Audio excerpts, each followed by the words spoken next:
Good evening. You're listening live to the Xtreme Movie Show. I'm your host, Rob. Man, I almost spilled my Coke there, RDV. I know you're from the great Midwest. Everybody loves to hear me talk about how I'm in those palaces just west of Orlando, Florida, in the Xtreme studio. I apologize, ladies and gentlemen, as a Boy Scout being raised.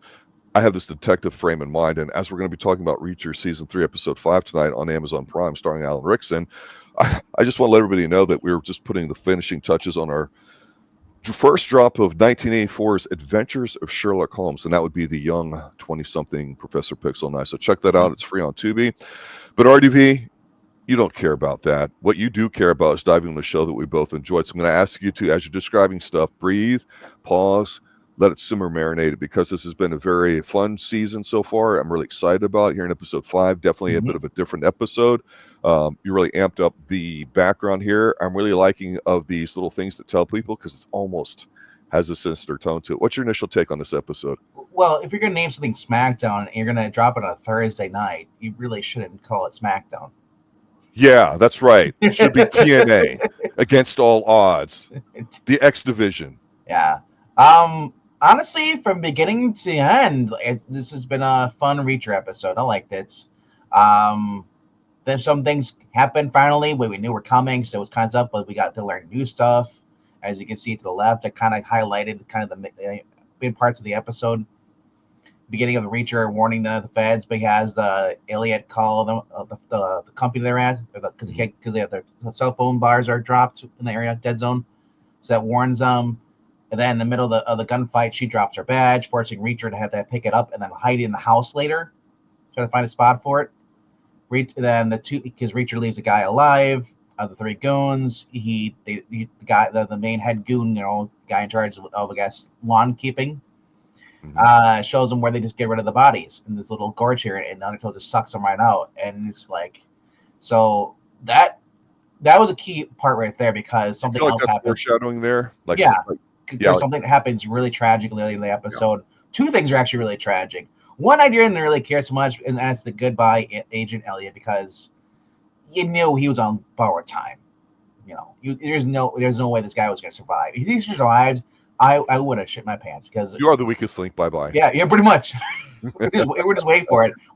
I thought he was going to die last episode, but no, they tucked him in there. And I guess some people did not like the take on how he died, or at least how the bodyguard got free, because he finally convinced Elliot to give him a smoke, and because Elliot left the rubbing alcohol from the previous episode, which I thought was really dumb. Left it out on the table, and the guy sticks a swig of it, and then when he goes to light the match, he spits it out, causing Elliot to get burned in the face, and then he lifts the chair up and stomps the heck out of him. The only problem with that is that you really don't want that stuff in your mouth. It's called Poison Control Center. You need to get that out of you, even if you don't swallow it. I really don't remember if that was in a book or if that was just kind of whatever. I appreciate violence, but that I just was like, really? Yeah, it's kind of weird. Give me that. But this leads basically and they confront they know that the bodyguard's on his way back, so they plan a whole thing and take out the power and then block the road. And I thought it was really clever. Overall, it's a very good episode because that badge is the key thing you notice in that whole entire episode right there. I think because at the end there, while the power's out, they search the rooms because they think they have a spy. And it was a tense moment. Wow, it was good because he couldn't figure out where to put the pillow but he put it and shoved it all the way down, so it was hanging from the bed sheet. You can even show you a little camera angle when the guy enters the room, and if you see the badge up close to the viewer, you can see it hanging in the little pillowcase. Mm-hmm. Very good episode. Some reveals about what they're shipping, which we already called it guns. But I do have a problem with that though, and this. Look, let's just be a little critical here for a minute. We're basically 5 episodes in now at the end of this one here, so we're halfway through, right? And it's been a lot of fun and all that. Hey, the last one was more of a let's put a pause on our momentum that we've been building and let's do a backstory, and it was done fine, and that was kind of brutal as well. So I certainly don't mind that sense of seriousness here. I've really love some of the subtle things in here, like the relationship that's not so subtle that Reacher's having with the son. And I think father, there's a chance. I don't think it's going to happen, but I think Anthony Michael is doing such a great job that you could almost go, well, maybe at some point he'll be like, Reacher, I need you, and yeah, I am doing this, but I have to because I love my son kind of angle. But the thing that bugged me the most about this episode, besides the stupid alcohol that really was like, I was like, man, really? Come on, bro. Was the fact that so we know that Reacher's got the gun, right? And that he's hiding, he's go to great lengths, and but he sees him when he's sneaking out of his room and all that stuff. But the badge, the way he hid it and stuff, I was like, come on, guys, can we stop the filming and say, how can we do this a better way or something, or put it right on the outside on the pipes that you showed him Spider-Man down? That kind of broke it for me. I have to be honest with you. Like going into like a chair leg or something, like a wooden leg, carve a hole, put it in there, and then put it back on. Look, it was bad enough that they had, like you say, the young FBI agent being locked alone with this guy, and it was going to happen. So I just wish it went in a different way, because when they do stuff like the blocking of the road and shooting out the power to create a diversion that's explainable, right? That's cool stuff. I like their thinking. I like them showing to it, because TV shows don't do that. When you put one or two of these little sloppy things, it kind of makes me go, come on. So Reacher, you've been on the roof. Just put the badge in the gutter. Exactly. Yeah. Take a piece of duct tape, put it on the outside, or use something. Yeah, because it's or put it somewhere on the roof, because it's not gonna get knocked over like temporarily or whatever. And if it gets in the gutter, it's not gonna get washed away.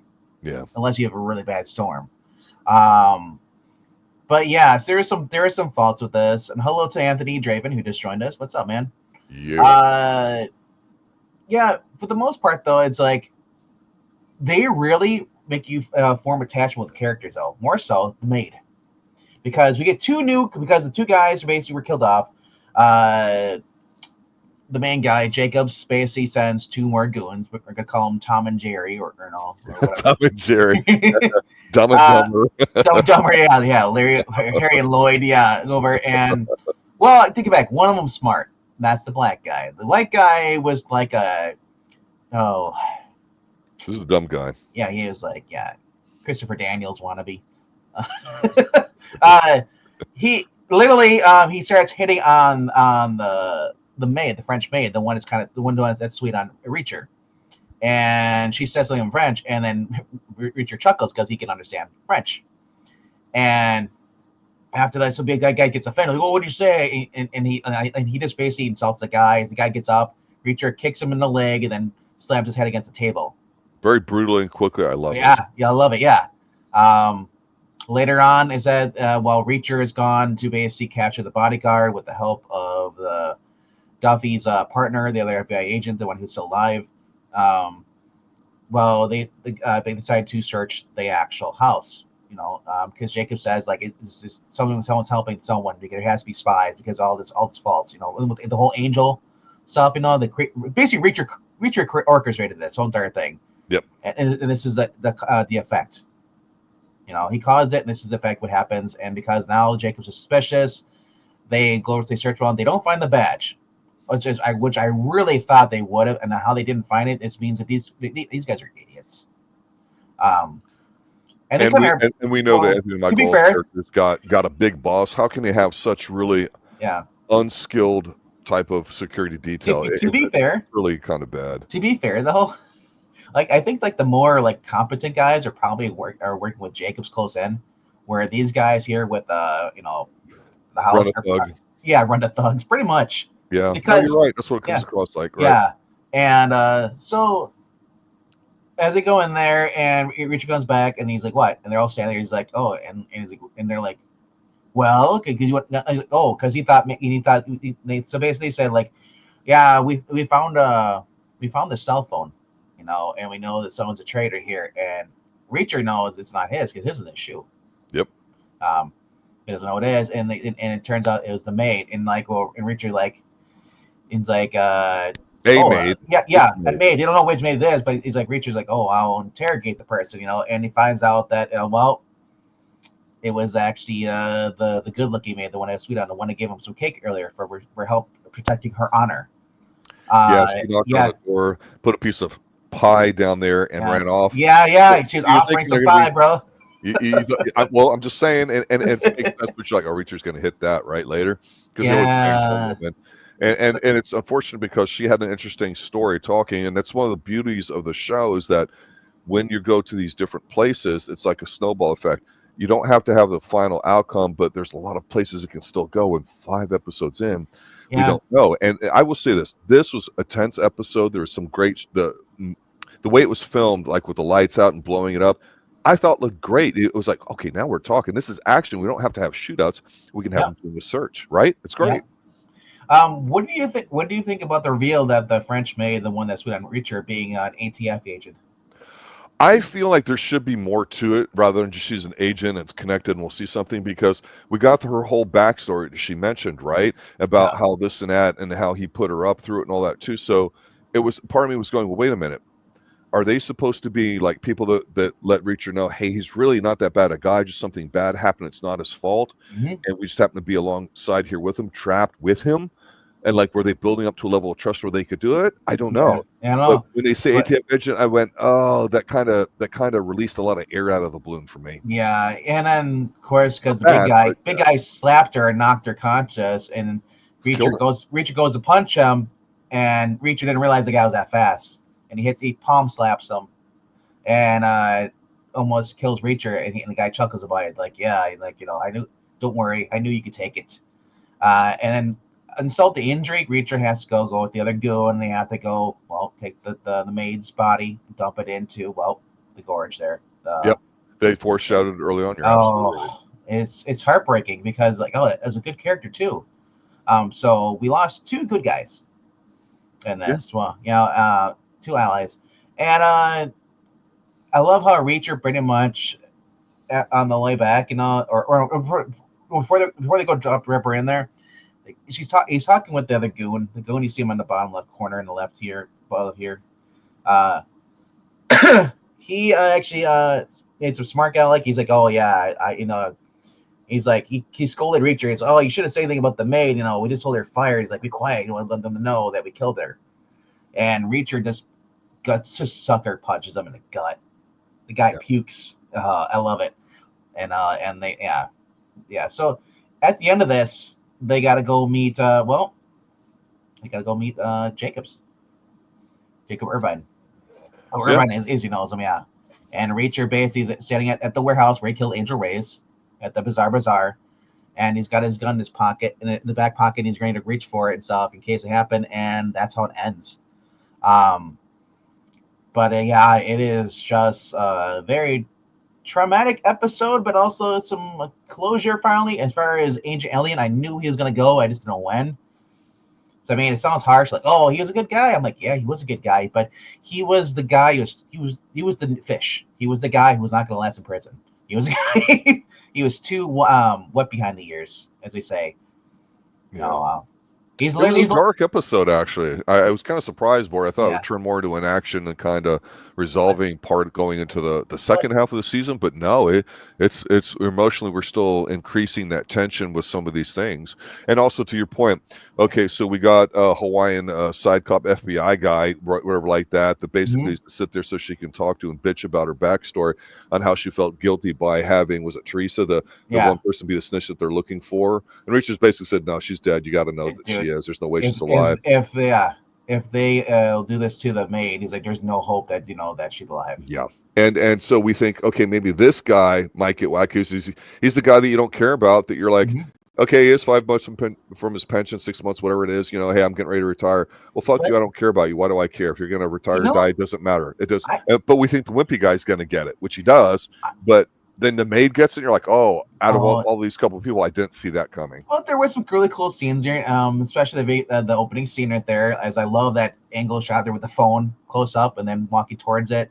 The badge, just basically panning down to it on the ground, the gorge, the overhead view.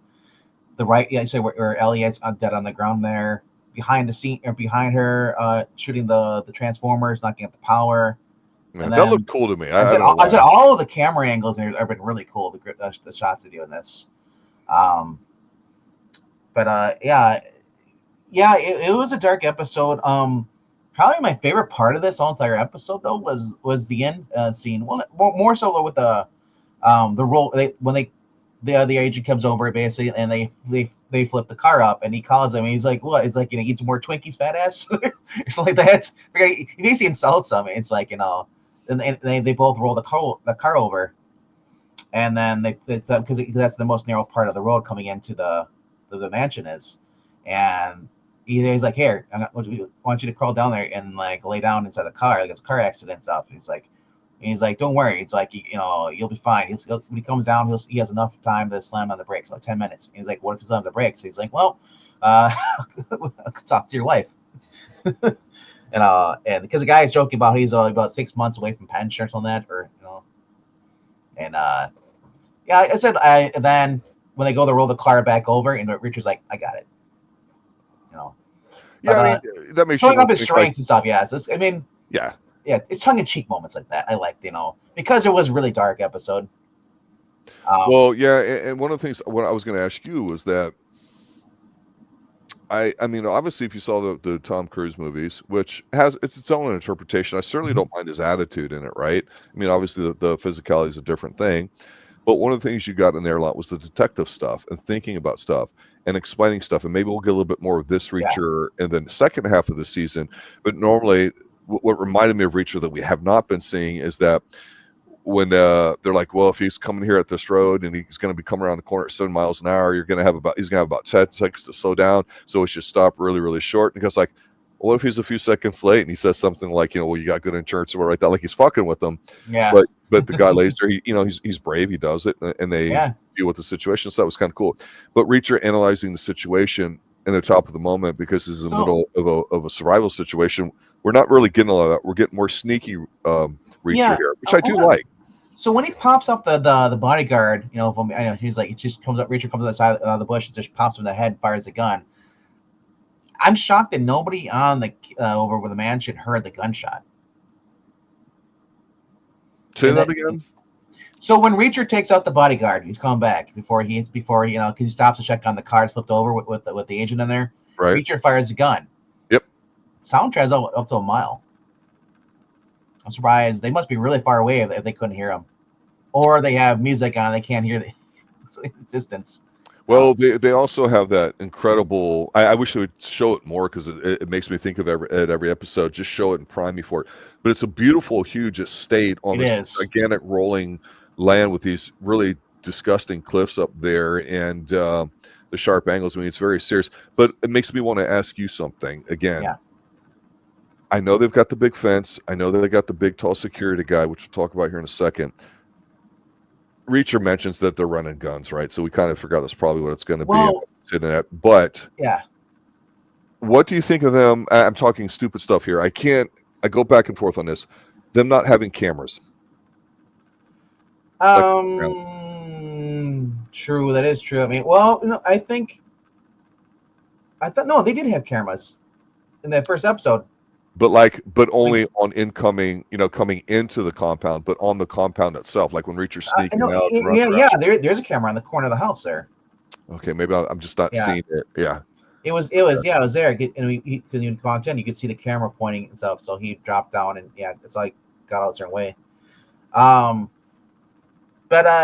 It is kind of lacks for security. But then again, this is a guy who just runs a bizarre thing and all thing, and he's probably not the brightest. And I think there is cameras because you can see in the guardhouse where the big Bigfoot lives. There are some cameras in there. So there obviously are some cameras on the property, probably on the outer perimeter, the fence stuff, but not in the actual by the house. My thing is that they've been really hinting at guns being the thing because. You see this, right? Yeah. They keep showing the big 50 cal in the guard tower. Yeah. And you know that's going to come into play. Yes. Reacher's going to end up using it. And what is the kid trying to buy for his father, which I thought was the most poignant thing so far? Right. Yeah. Was it Roy Rogers' cap gun? Yep.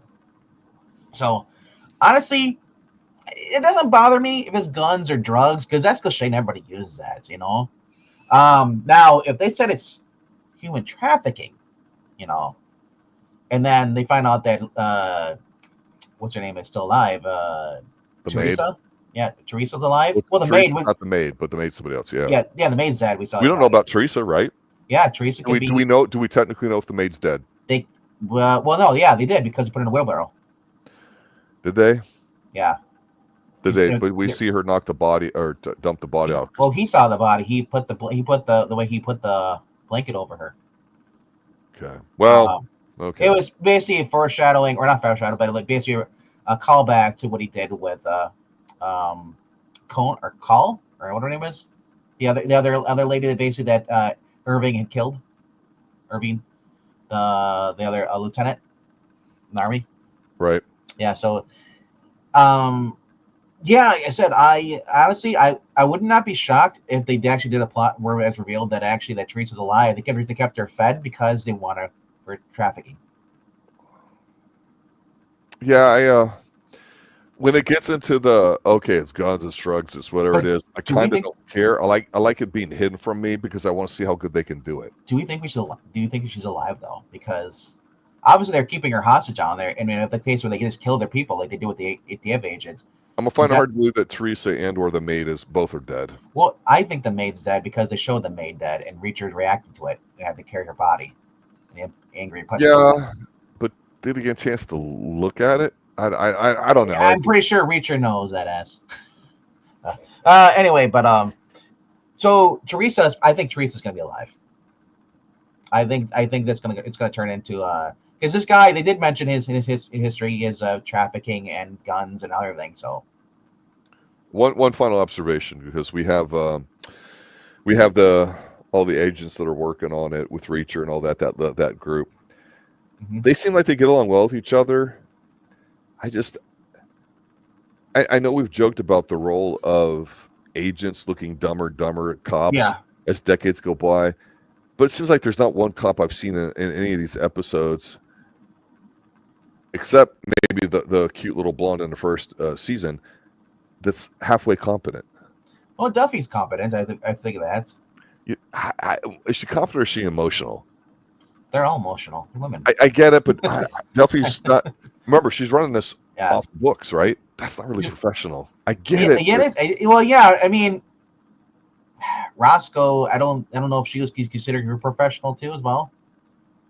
Now she wasn't like dealing with heavy things like this episode, right? Yeah. But she seemed competent. The way she presented herself, professional. Here, I'm just going, Duffy, I kind of like the accent and the weird sort of way it turns me on, but in a way, it's horrible. And I know people say it's not real. Duffy's written that way purposely, though, because of so they can relate to what happened to the Richters' friend, the one that was killed in the bar and stuff. She's purposely written that way. So, but I wouldn't say she's not competent. She can hold her own in a fight.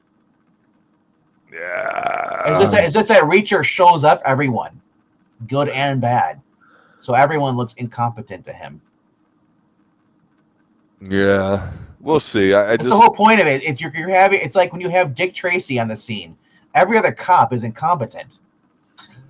They're a rookie, and he's like the veteran, grizzled veteran. He's like, move out of the way. Let me do my stuff. I got this, guy. So I'll hold my beer. It's like Jimmy Fallon, the tech guy. Move. Was that so hard? It's like so like I said, that's the problem having Richter as the main character. Yeah, he's basically like just oozes masculinity, intellect, and the guy he's basically John Matrix, bro. At this point. The way he does things and the way he's portrayed, John Matrix, everyone around him was incompetent. Even the woman was even incompetent. Well, we're going. I'm just saying that's kind of the way they're going. They want a strong male lead. So. Oh yeah, no, I hear you. Yeah. It looks like it's 8 episodes, not 10. So. Oh. I like how we don't feel like we're just at a shootout and we got one big final. No. Honestly, because now he's going to meet Jacob, his boss. Yeah. Big boss. Yeah. And Richter knows, like, well, there's hints that he had amnesia because after Richter shot him and he fell into the water, So there's a chance he may not, recall who Richter is, what he looks like, and there's a chance he is. That's why Richter has a gun at the end of the episode. He has that pistol still. That was that belonged to what's his name? The dead guy he killed. It's a German Luger or something. Like that.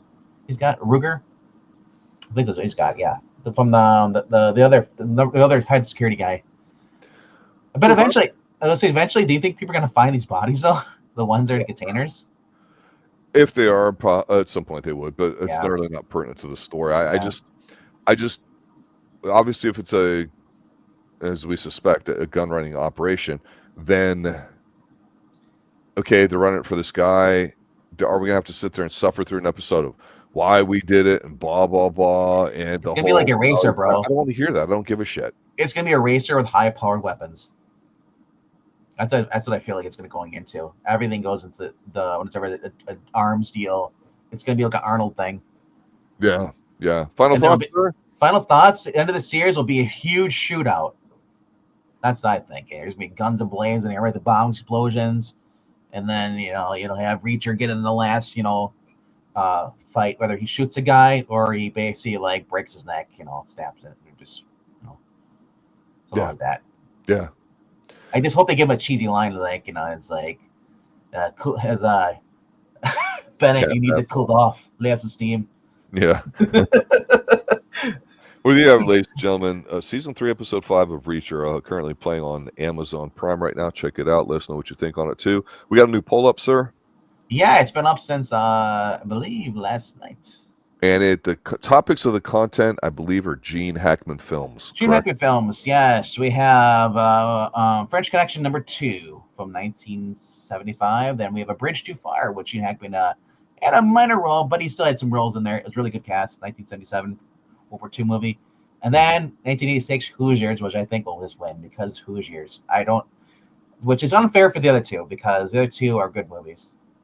They are, and Gene Hackman, it's I'll just say this about Hoosiers real quick, is that being a huge Indiana Hoosier fan, with watching Bobby Knight since the late 70s, early 80s, it's no longer what it once was. Like many things in college sports, the culture of it's pretty much gone, and the rivalries and all that. So it's kind of a weird situation to be in. And when we watch something like a Reacher, there is something that I appreciate when it comes to the culture when they talk about the military and how people do things. Because remember, he's an investigator. He's not just a cop, right? Yeah. He's a smart guy. And so we haven't seen a lot of that bigger picture here with Reacher, but maybe we will towards the end. But overall, a good, really dark, good episode. A couple more to get going. I'm glad this feels more like season 1 than season 2. We have an update on the poll. Okay. French Connection's in lead with 56%, where Bridge Too Far and Hoosiers are tied at 22%. Well, there you go, ladies and gentlemen. Go check that out on the Xtreme Movie Show. I will repost myself. That's shocking, man. I did not know that. A French Connection, I think, would win, but I don't know. Really? Over Hoosiers? Absolutely. Hoosiers? Everybody talks about Hoosiers being a great, great movie. French Connection, the second one, people are like, it's not as good as the first one. It's because he's got a withdrawal. There's a scene there where he's withdrawn from heroin that he was forced to take or whatever. And if you watch the scene, you're like, man, that guy can fucking act. Spoilers. It's no secret, but that's Gene Hackman and how great he is. But no matter what, we'll be talking to some Gene Hackman Tuesday night. Until then, ladies and gentlemen, thanks for watching, listening. Thanks for the retweets, everything else there too. The engagement. And check out for Sherlock Holmes also next Friday around 8 Eastern. Yeah, that's like I say, playing on Tubi TV right now, free. It's a great print. It's the 1984 Granada TV show starring Jeremy Brett as him.